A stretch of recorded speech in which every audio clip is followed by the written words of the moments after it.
La matinale d'Europe 1. Nikos Aliagas.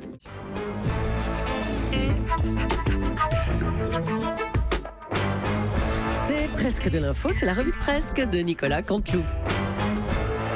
Le rappel du titre principal de l'actu, c'est avec Nikos tout de suite. Ouais, salut à tous. Tout de suite, tout d'abord, c'est Nikos. Le Nikos de 7h02. Le Nikos suave et sensuel qui vous réveille doucement. Où êtes-vous ? Que faites-vous ? Ça nous intéresse. Vous êtes bloqué ? Ou vous bloquez vous-même la circulation, eh bien, sachez qu'Europe 1 vous accompagne. Et si vous êtes bloqué, sachez qu'Europe 1 vous accompagne du coup sur place. Vous êtes au rond-point, la sortie 1, la 2, la 3 sont bloquées. Vous tournez en rond, eh bien, sachez qu'Europe 1 aussi. Europe 1 sait s'adapter. Mais l'actu surround du morning, c'est le froid, c'est la neige, c'est le gel. Et qui dit gel, dit dérapage avec un des spécialistes du dérapage politique. C'est Laurent Wauquiez qui a comparé, vous l'avez entendu, la PMA à l'eugénisme nazi. Alors oui, on va être indulgent, ça arrive, les amalgames ridicules. Nous, on compare bien Laurent Wauquiez à un homme politique. N'est-ce pas, Jean-Michel Apathy ? Oula, vous l'avez compris, ça balance d'entrée. À toi, oui, dis donc, ça fait fort. Vous faites fort plutôt, Nikos. Les gouvernements ont souvent été confrontés à la colère des Français et de la rue. Alain Juppé, bonjour, vous avez connu ça, vous, hein ? Oui, bonjour. Oui. Écoutez, je suis ravi que vous ayez pensé à moi ce matin. Je suis un peu, si j'ai bien compris, votre consultant en emmerde, votre spécialiste en bordel de rue. Alors, Édouard Philippe était invité au JT de Laurent Delahousse hier soir. Il a déclaré qu'il n'y aurait aucune baisse d'impôts. Un petit commentaire ? Écoutez, j'ai envie de dire, bravo gamin, bravo mon grand chauve-tout-mou, ne lâche rien, reste comme je l'étais, droit dans tes bottes. Hein. Tu t'es pas laissé impressionner par ces bousons jeunes fluo, je te félicite. Vous pensez que cette position est tenable à terme ? Vous, ça ne vous a pas porté chance, hein, ça vous a quasiment coûté votre poste même. Écoutez, en tout cas, je ne regrette rien. Hein. On ne fait pas 10 ans d'études pour reculer devant une Jacqueline Moreau et ses copains fluorescents. Hein. Non, je lui dis, mon Édouard, tu as bien joué, ne lâche pas un centime, quelque part, venge-moi. Vous savez, je me retrouve complètement dans ce garçon, mon grand dadé du Havre. Hein. Gilet jaune, va niquer ta mère sur les ronds-points de la Creuse et du Finistère. On va vous laisser là, Alain Juppé. Hein. Allez, mon Édouard. Il était évidemment en première ligne tout le week-end, c'est notre ministre de l'Intérieur. Bonjour Christophe Castaner. Oui, bonjour. Écoutez, content que vous ayez pu accéder chacune, les uns et les autres, à votre studio, malgré quelques blocages causés, pardonnez-moi, par certains gilets jaunes. Vous savez, nous on dort sur place, hein, donc. Je vous en félicite. Alors, on vous a beaucoup vu sur le terrain, Christophe Castaner.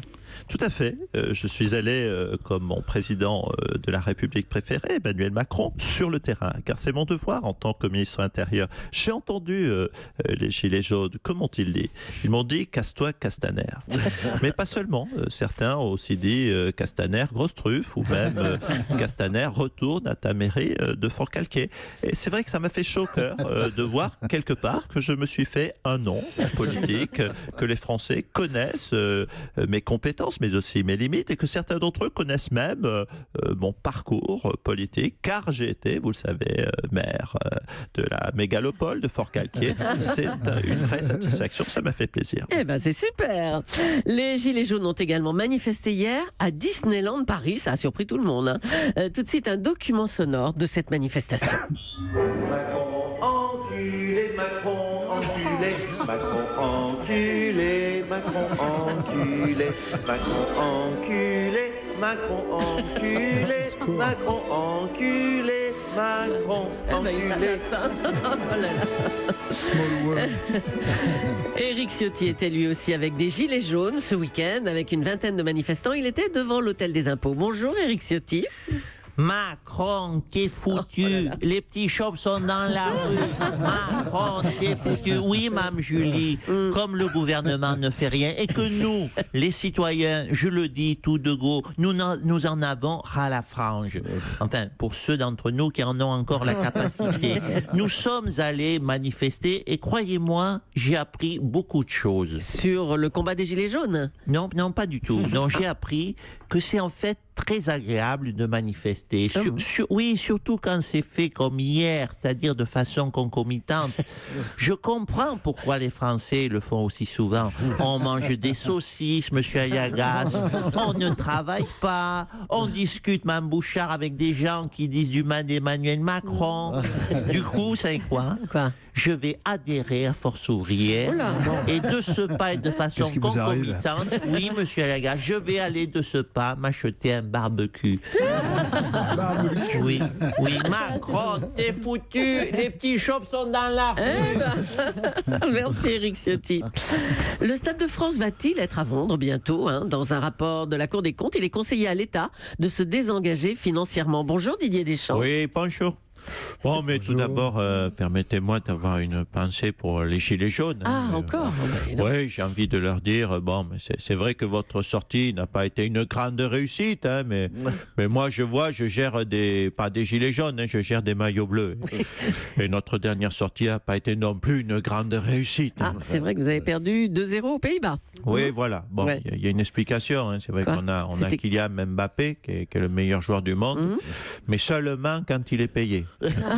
Oui, quand il joue en équipe de France, faut savoir que bénévolement, quand non, il joue pas. Il veut bien venir sur le terrain pour assister au match, hein, mais il joue pas. Ah ben Kylian, c'est 1000 € la passe. Hein, Kylian. Les Bleus ont donc perdu contre les Pays-Bas 2-0. Le milieu de terrain était faible hein, techniquement. Oui, effectivement, on a été faible techniquement au milieu. Par contre, derrière, on a été nul, vu qu'on en a pris 2. Cela dit, soyons positifs. Hein, en attaque, on a été très mauvais aussi. Hein, vu qu'on en a marqué 0, ce qui est trop peu, on ne va pas se mentir. Hein. Alors, les Bleus jouent demain contre l'Uruguay. Il y aura des changements, Didier? Oui, oui et non. Hein, dans les buts, donc Hugo Lloris, en attaque Mbappé, charnière défensive Jean-Claude, Michel, Raoul, Geneviève. Attendez. C'est qui Jean-Claude, Michel et Raoul, on les connaît pas ces joueurs. Ah mais c'est pas des joueurs, hein, c'est des gilets jaunes. Attendez, D'accord. ils ont bloqué 3 semi-remorques, 14 bus et 9 poids lourds, donc des attaquants uruguayens, ça leur fera pas peur. Hein. Merci Didier. Je t'en prie. Cette semaine sort un nouvel album posthume, celui d'Alain Bachung. Des bandes avec sa voix ont été retrouvées et une musicienne a réorchestré l'album pendant 5 mois, jour et nuit. Bonjour Laetitia Hallyday. Ah oui, bonjour, Julie Lafay. Vous êtes en duplex de Los Angeles, alors après celui de Johnny, celui de Bachung, on parle d'un album posthume d'Aznavour. Est-ce que ça vous choque cette mode-là des albums posthumes? Est-ce que ça me choque? Mais pourquoi ce serait choquant? Si on retrouve des bandes, c'est dommage d'en priver les fans. Bah, ouais. J'ai un petit scoop. Quoi? J'ai retrouvé des bandes de Johnny qui vont bientôt venir dire des chansons. Ah bon? C'est pas vrai, dites-nous. Si, c'est vrai. Vous l'écoutez dans le studio? Ah bah oui, bah bien sûr. Écoutez un scoop. Laetitia, est-ce qu'il reste des patates? Parce que j'aurais bien mangé des frites. Mais attendez, c'est pas une chanson ça. Mais attends, oh, elle est impatiente cette Julie. C'est parce qu'on n'a pas encore mis la musique dessus. Écoute un peu. Ah alors. Laetitia, est-ce qu'il reste des patates? Parce que j'aurais bien mangé des frites. Ah, c'est beau, non? Ah c'est magnifique, ouais. On va falloir l'acheter, je dis. On va l'acheter, oui. Et encore, t'as pas entendu la piste 5 sur le disque? Ah c'est quoi alors? Ouais, elle s'appelle Après le bip sonore. C'est une chanson sur un couple qui est pas là, mais à qui on peut laisser un message. C'est hyper émouvant. On l'achètera, hein, pas de problème. Nicolas Canteloup, tous les jours sur notre antenne à 8h40 avec Julie et la revue de Presque.